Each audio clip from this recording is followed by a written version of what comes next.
이혼은요 벌을 주는 게 아니에요. 네가 나쁜 놈이라서 이혼하는 게 아니란 말이에요. 논리라고는 전혀 찾아볼 수가 없죠. 그럼 이혼하는 거죠. 그러면 여러분들의 정신건강은 괜찮으신가요? 아닌데.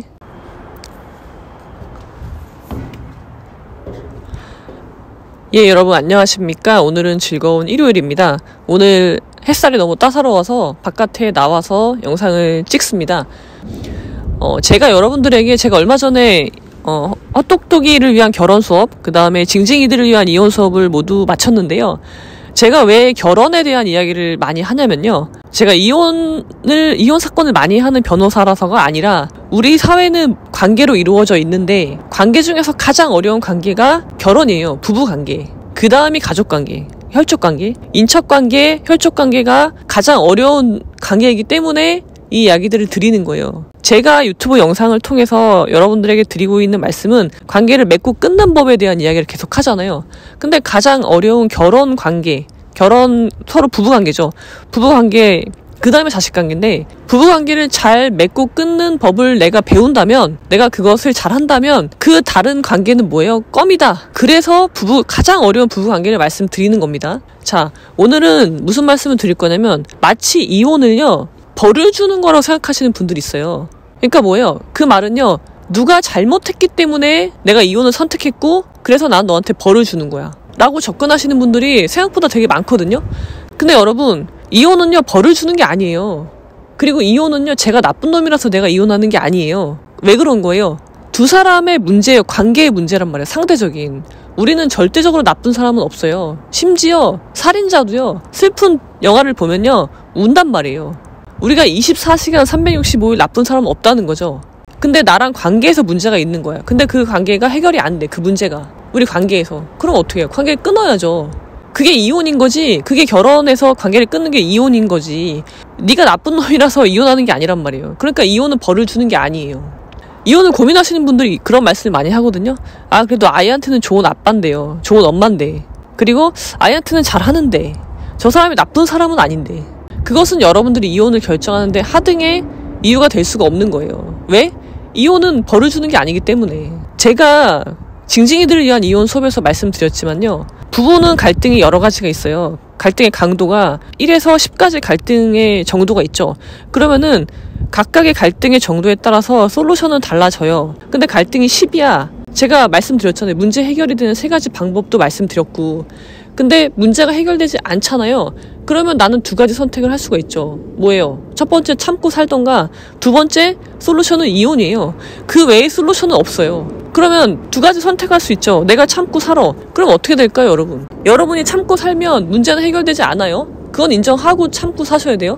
내가 참으면 문제가 해결되겠지? 그런 기대는 하지 마시고 내가 그냥 이 문제를 안고 난 평생 살 거야. 그랬을 때 나는 잃는 것이 무엇인가? 그걸 한번 생각해 보세요.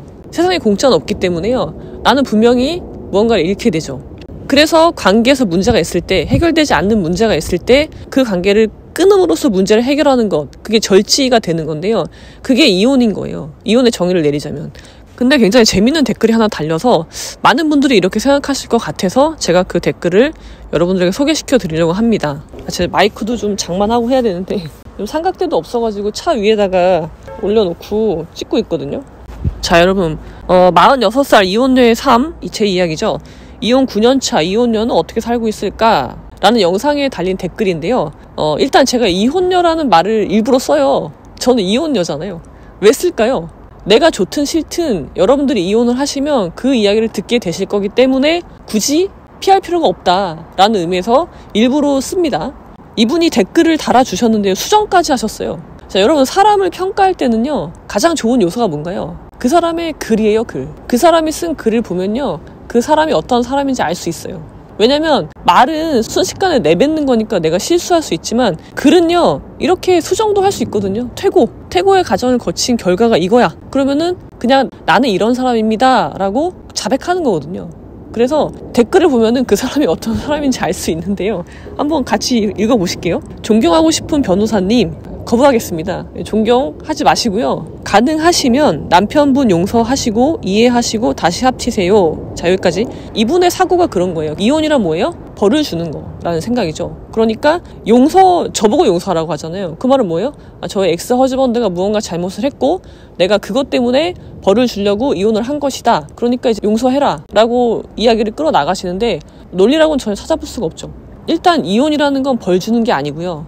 설령 누군가 잘못을 했어. 그래서 용서를 한다고 쳐. 근데 용서의 전제는 뭐예요? 상대방의 진심 어린 사과가 전제가 돼야 되죠. 상대방의 사과도 하지 않았는데 그냥 무턱대고 용서한다고요? 그건 용서가 아니잖아요. 이런 분이야말로 좋은 게 좋은 거야 라고 하시는 분, 절치를 하지 못하시는 분의 표현이 이렇게 되는 거예요. 다시 합치세요 볼까요? 다시 합치세요라는 부분은 뭐가 문제냐면요. 결혼이 뭔지 몰라요. 결혼이라는 건요, 부부 간의 정신적 육체적 결합이에요. 육체적인 결합은 뭐예요? 성관계를 의미하는 거예요. 섹스를 의미한다는 거죠. 근데 내가 마음이 떠난 사람과 여러분은 섹스를 할 수 있나요?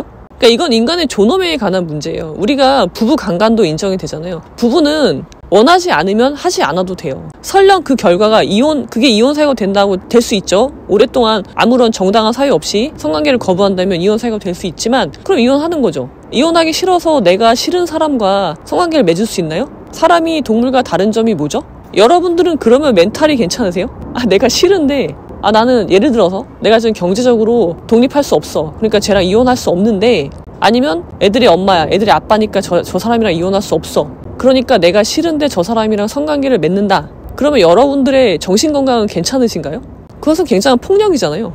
정신이 분열될 것 같은데요, 그러면? 그러니까 저분이 저렇게 말하는 이유는 뭐냐면요, 사실 뒷부분에 나오는데요. 뒷부분에 보면요, 결혼의 행복은 내가 좋은 엄마, 좋은 아빠가 되기 위해서 노력하는 것입니다 라고 끝을 맺어요. 자, 결혼이 그런 건가요? 아닌데. 결혼은 그런 거 아닙니다, 여러분. 저런 생각으로 결혼하시면 부부의 관계는 무너질 수밖에 없어요. 부부 관계가 무너진다는 건 뭐예요?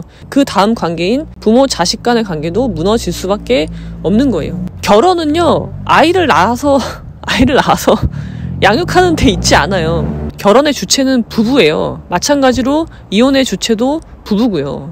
저분이 말하는 거 있잖아요. 결혼과 상관이 없어요. 결혼 이혼이랑 아무런 상관이 없어요. 나는 결혼하지 않아도요, 좋은 엄마 아빠가 될 수 있어요. 이혼해도요, 좋은 엄마 아빠가 되고 그것을 위해서 노력하는 건 변함이 없는 사실이죠. 근데 저분은 결혼이 마치 자녀를 출산하고 그 자녀를 키우는 것이 결혼의 목적인 것인 양 호도하는 거죠. 그러면서 저런 분들이 이제 가정을 지킨다는 것에 삶의 의미를 두게 되시는 분인데, 그러면 내가 없는 삶을 사는 거죠. 대표적인. 근데 여러분, 삶에 내가 없으면요, 이거 되게 중요한 문제인데요, 여러분. 가정 교육이 되게 중요하잖아요. 가정에서 이루어지는 교육. 근데 부모가 각자의 삶을 살지 못해요. 나다운 삶을 살지 못한단 말이에요. 부모라는 역할, 부모다운 거 있잖아요. 그것이 부모의 덕인데, 부모다운 거 전에 뭐가 먼저 서야 돼요? 나다운 사람이 먼저 돼야 되는 거거든요. 근데 나다운 사람이 전혀 되어 있지 않는 사람이 좋은 부모가 될 수 있나요? 좋은 엄마 아빠가 될 수 있어요? 말이 안 되는 거거든요. 아마 저분은요, 어렸을 때 그런 교육을 받았을 거예요. 아마 부모님이 불행한데 가정을 유지했을 수 있어요. 가정의 중심은 자녀야 라고 보고, 그럼 그 자녀는 그 교육을 무의식으로 그대로 받기 때문에 그런 사람이 또 돼요. 그러니까 가정교육이 되게 무서운 거거든요. 그러니까 내가 없는 삶, 내가 행복하지 않은 삶이 세습되는 거죠. 누군가는 그걸 끊어줘야 되는데, 그걸 끊어내려면 어떻게 돼요? 절치를 하려면 배워야 되거든요. 배우지 못하고 그런 생각 당하는 거 있잖아요. 통념. 아니면 어릴 때 무의식적으로 받은, 내가 보고 들은 것들이 나를 이루는 건데 거기서 더 나아가지 못하는 상태가 되면은 대물림 되는 거죠. 이런 삶이. 그럼 삶은 고통일 수밖에 없는 거고, 나이가 들수록 나는 우울할 수밖에 없는 거죠. 그리고 더 무서운 건 뭐냐면 내 자녀도 그렇게 된다는 거예요. 내 자녀도 결혼하는 순간 모든 게 이제 끝나는 거죠. 나는 없어져야 되는 거예요. 그렇다면 우리가 결혼을 할 이유가 하나도 없게 되는 거죠. 그래서 저런 통념을 가진 분들이 되게 많은데, 여러분들이 저런 말에 생각을 당하시면 안 돼요. 그래서 제가 여러분들에게 계속 강조드리는 거는 생각의 힘을 키우셔야 된다는 거예요. 그리고 자녀가 걱정되십니까? 저는 여러분들이 더 걱정됩니다. 부모가 주체적으로 자기 삶을 살고 있으면요, 자녀는 그걸 그대로 따라하게 되어 있는 거예요. 좋은 부모가 되기 위해서 노력하기 전에요, 좋은 부부 관계를 설정하려고 노력을 하세요. 그리고 좋은 부모가 되기 위한 노력은요, 이혼을 했건 안 했건 모든 부모에게 공통된 숙제이고 영원한 과제인 거예요.